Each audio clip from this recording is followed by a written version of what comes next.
Jesus está falando, olha, as pessoas frustram, mas aprende a colocar toda a tua expectativa em quem não te frustra.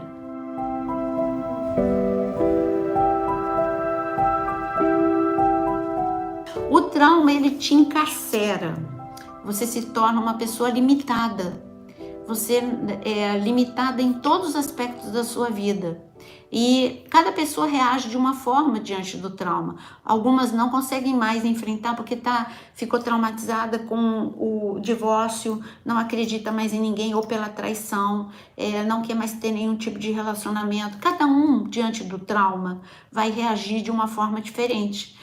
Ou ela fica encarcerada pelo medo, ou encarcerada pelos ciúmes, ou encarcerado pela insegurança, ela passou fome e por exemplo, eu ouvi um testemunho de um pai adotivo muito interessante. Foi um livro que eu li, agora não me pergunte qual é o livro porque eu não lembro. Ele adotou um menino e ele reparou que sempre nas refeições ele punha a comida, assim, tipo um pedaço de pão ou uma fruta, achando que ninguém estava vendo, no bolso. E ao invés dele falar, não faça isso, isso iria expor a criança. Ele entendeu por que a criança fazia isso. Aquela criança passou muita fome, então ela estava guardando, era a sua reserva, caso ela tivesse fome, não tivesse comida no dia seguinte.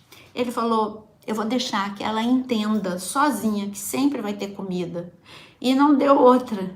Quando passou, ao invés dele expor e colocar aquela criança para sentir vergonha, de falar, deixa aí menino, o que você está pegando? Aqui tem tudo. Não, ele foi sábio e ele não falou nada, não repreendeu.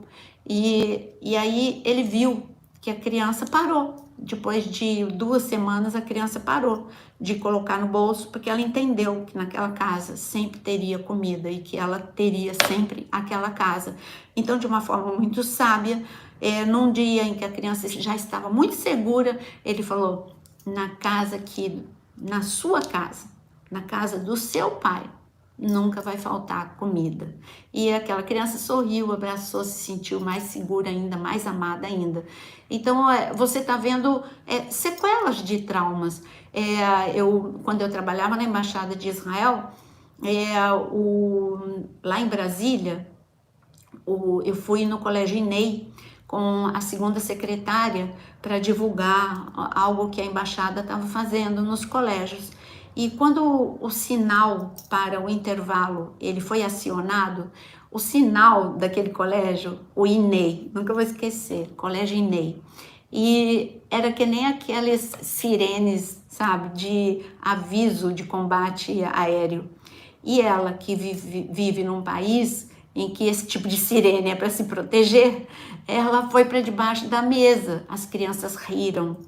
E aí eu abaixei e falei, Irite, você tá no Brasil, isso é o sinal do intervalo. Aí ela ficou muito constrangida, tadinha. Eu tentei fazer o máximo para que ela não ficasse constrangida, mas como ela era uma pessoa extrovertida, ela passou por cima disso. Ela falou, tá vendo? Então, quando você vive num país que em guerra, você tem esse tipo de reação. E é isso.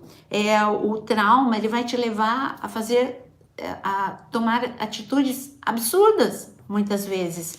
E onde acontecem os traumas? Falei de tantas situações, mas a maior parte delas é dentro das famílias.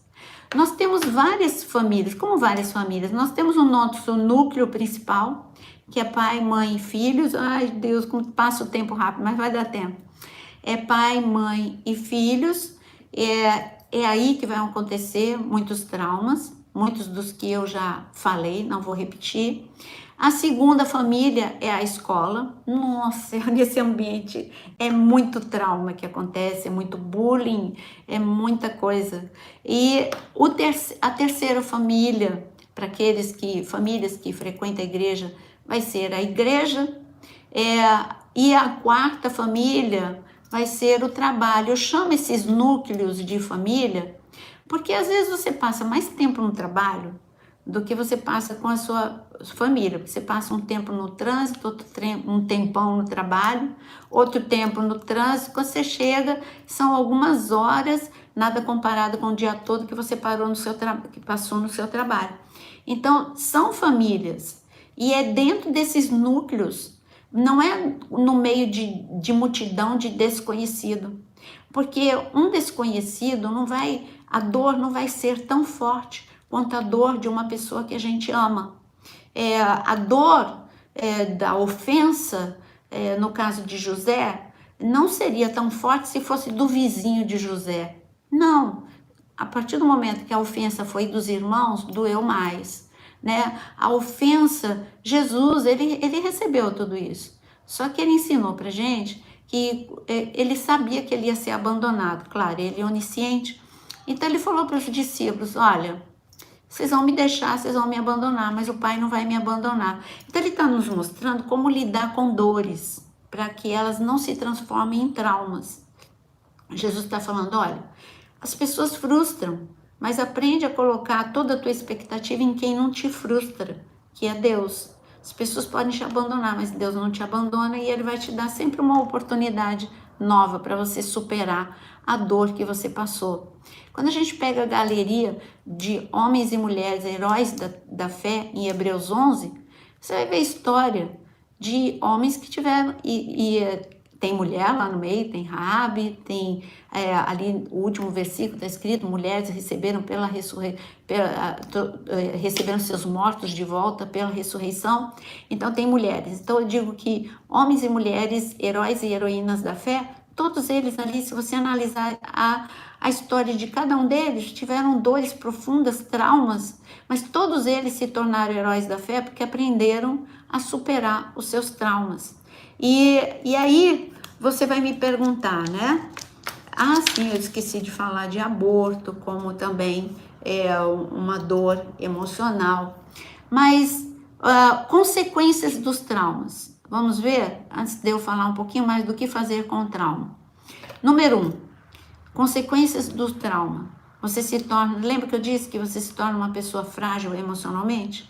Então você vai ter uma fragilidade estrutural, número 1. O que é fragilidade estrutural? Você tem a tendência sempre a abrir mão de tudo. Você abre mão de relacionamentos, abre mão da tua vida espiritual, abre mão do teu trabalho, você desiste, porque você tem uma fragilidade estrutural. Você, na primeira dificuldade do teu relacionamento, seja amizade, ou casamento, ou namoro, ou noivado, você vai desistir, porque existe uma fragilidade estrutural em você. Segundo, fragilidade para enfrentar obstáculos. Uma pessoa que não tem você não supera seus traumas, como Gideão, ele não tinha superado seus traumas. O trauma de ser sempre assaltado pelos midianitas, ser sempre roubado, humilhado, envergonhado. Ele não superou esse trauma, então ele tinha uma fragilidade para enfrentar os obstáculos.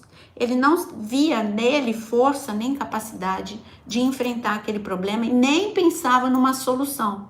Quando você está encarcerado pelo trauma, você não consegue nem enxergar a solução.